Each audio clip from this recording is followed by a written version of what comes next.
Chuck Schumer is digging in on tax hikes. House Republicans trying to punt on spending cuts, or at least delay them. And nobody's doing anything about a debt that grows $4 billion a day. So afraid of losing their jobs, they're not even doing their jobs. It's enough to make Celia Bigelow and Charles Payne sick. Charles, you don't like this.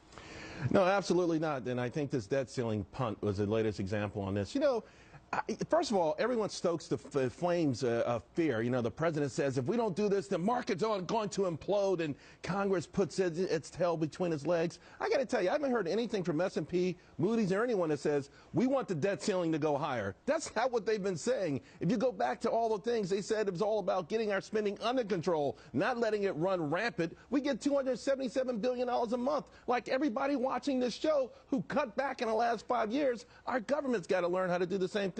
It's cowardly of Washington to continue to hide behind the notion that we're going to collapse overnight as a nation if we don't keep spending ourselves to death. Celia.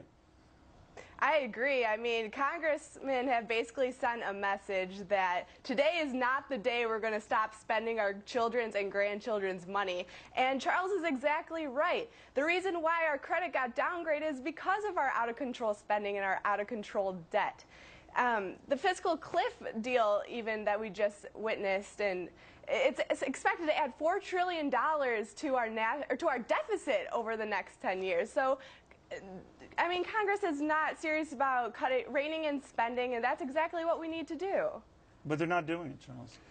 They're not doing it, and you know what? It feels hunky-dory. You know what? That's just it. You know. Why are the markets hunky-dory with it? Well, the market's a hunky-dory for a few reasons. My reason, I've been bullish and been telling people buy, buy, buy. Right. The global economy, first and foremost. That's why markets went up. That's why they will continue to go up. Global peace, valuations. I mean, all of these things play a role in the market that has nothing to do with the domestic economy. Wall Street is happy about Washington's stalemate. They know we've got a ticking time bomb with the debt situation, but they know it won't blow in 2013. You know, see, I think also Wall Street likes government help. It's good for them. Well, money gushing into the system is great. I mean, listen, Japan said we're going to crank up the printing presses, and guess what the hottest country in the world is? Japan. Yeah. Absolutely. Wall Street loves it. Wall Street, very short-sighted. They're really worried about how much money they're going to make tomorrow. But everyone knows, Washington, Wall Street, everyone watching this show knows that we do have a ticking time bomb. The fact of the matter is we can all stick our heads in the sand and just wait for it to blow, but that's not essentially what I thought we elected leaders for. So what do you see happening?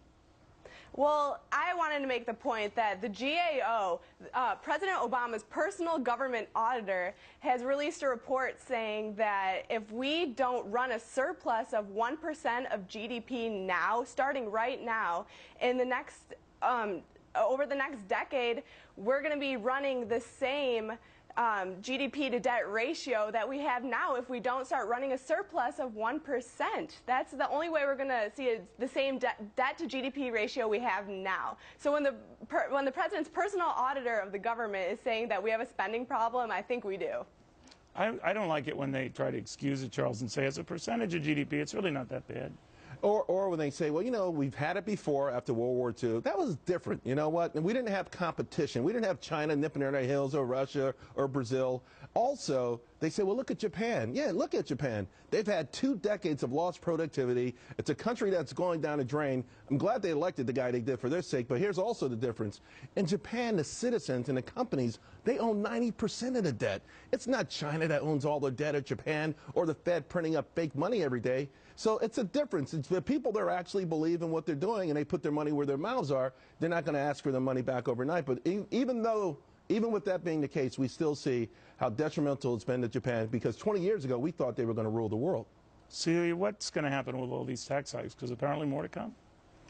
Well, taxing our nation's job creators isn't certainly going to create more jobs, and these are the jobs that my generation is going to need to be able to pay down this debt in the future. My generation is going to be spending our prime years paying massive taxes to pay down this debt, or to pay towards entitlement and interest payments alone. So taxing our nation's jobs creators isn't going to solve anything. And the irony is Barack Obama got that young vote overwhelmingly. Overwhelmingly. I mean, he was able to say, listen, it's a good thing that you stay in your mother's basement until you're 27 years old. I mean, listen, you can convince someone that's a good thing.